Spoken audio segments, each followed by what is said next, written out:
সাতক্ষীরার শ্যামনগরে জাতীয় বিপ্লব ও সংহতি দিবস উপলক্ষে ধানের শীষের মনোনীত প্রার্থী ডক্টর মনিরুজ্জামান মনিরের আহ্বানে এক বিশাল সমাবেশ অনুষ্ঠিত হয়েছে।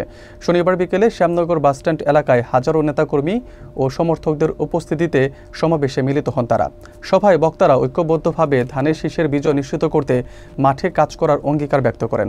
নেতারা বলেন, তারেক রহমানের নেতৃত্বে গণতন্ত্র পুনরুদ্ধারে সবাইকে একসঙ্গে থাকতে হবে। বিস্তারিত দেখুন এসকে সিরাজের প্রতিবেদনে।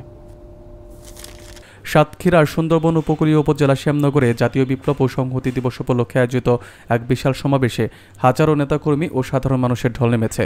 শনিবার বিকেলে শ্যামনগর বাসস্ট্যান্ড এলাকায় সাতক্ষীরা ৪ আসনের ধানের শীষের মনোনীত প্রার্থী ডক্টর মনিরুজ্জামান মনিরের আহ্বানে জনপদের বিভিন্ন ইউনিয়ন, ওয়ার্ড ও গ্রাম থেকে খণ্ড খণ্ড মিছিল নিয়ে নেতাকর্মীরা সমাবেশে যোগ দেন। শ্যামনগর পৌর বিএনপির সাবেক আহ্বায়ক ও সাবেক চেয়ারম্যান শেখ লিয়াকত আলী বাবুর সভাপতিত্বে অনুষ্ঠানের প্রধান অতিথি ছিলেন জেলা বিএনপির আহ্বায়ক এইচ.এম. রহমতুল্লাহ পলাশ এবং প্রধান বক্তা ছিলেন জেলা বিএনপির সদস্য সচিব আবু জাহিদ ডাবলু। এ সময় বক্তব্য দেন জেলা বিএনপির যুগ্ম আহ্বায়ক আবুল হাসান হাদি, কোলারোয়া পৌরসভার সাবেক মেয়র আক্তারুল ইসলাম, কেন্দ্রীয় কৃষক দলের যুগ্ম সম্পাদক অ্যাডভোকেট আব্দুল সালাম খান, গাবুরা ইউপি চেয়ারম্যান মাসতুল আলম, সাবেক উপজেলা বিএনপির সাধারণ সম্পাদক জি.এম. সাদিকুর রহমান সাদেম সহ আরও অনেকে।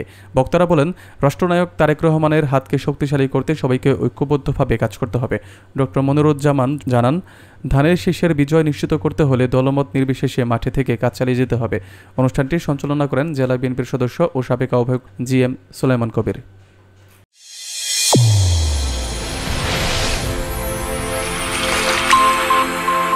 চ্যানেল A1 হৃদয়ের স্পন্দন।